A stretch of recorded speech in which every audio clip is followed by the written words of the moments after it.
Welcome to Learning English through news highlights using Microlearning. Today, we are talking about a big football game, the Green Bay Packers versus the Philadelphia Eagles. Jenny, did you catch the news about this wild card game? Yes, I did. It's a very exciting matchup.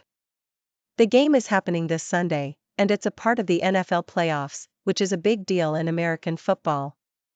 Tony, let's start by explaining what a wild card game is for our listeners. Great idea! A wild card game happens in the playoffs. In sports, like football, only the best teams move to the playoffs.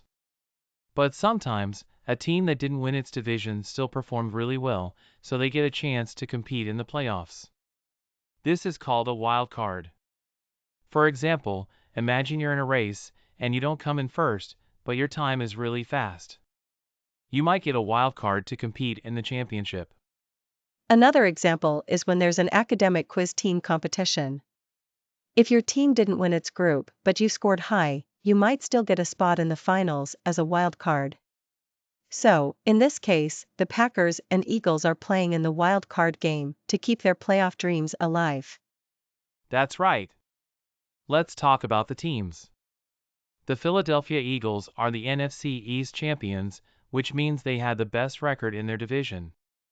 The Green Bay Packers, on the other hand, are trying to make their way up through this wild card chance. By the way, Jenny, what does NFC mean? Good question. NFC stands for the National Football Conference.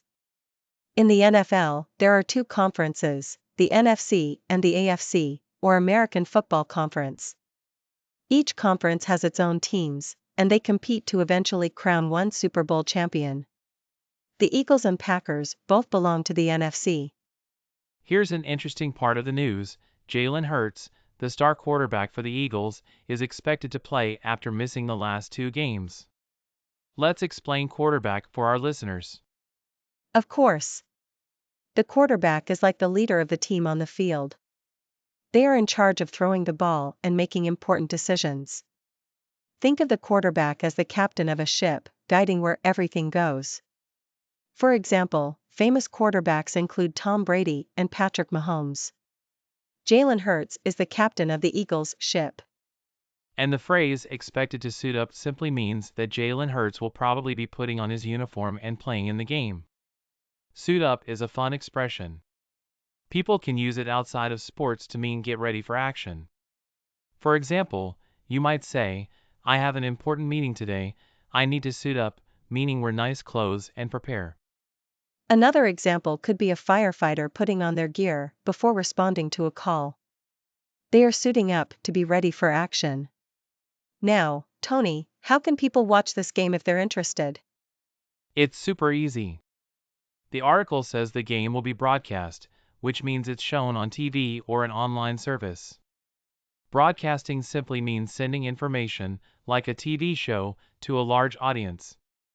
For example, the Super Bowl is broadcast to millions of people around the world. Another example? News channels broadcast the weather report daily. Listeners, this shows how the term broadcast can be used broadly. It's not just TV, you can also broadcast live videos on social media or even share information widely in a classroom.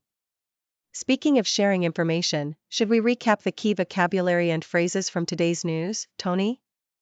Absolutely. Let's go over them one by one. First, wild card, a special chance for someone who didn't win to still compete.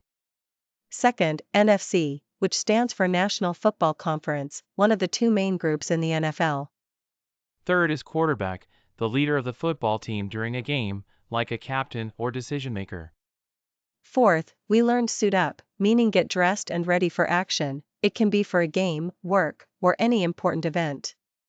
Finally, broadcast, which means to share information, like TV shows, news reports, or live sports, with lots of people. That's it for today. We hope our listeners learned something useful about this exciting game and improved their English along the way. And if football isn't your thing, at least you've got some great new vocabulary to use in different situations. Have a wonderful day, everyone!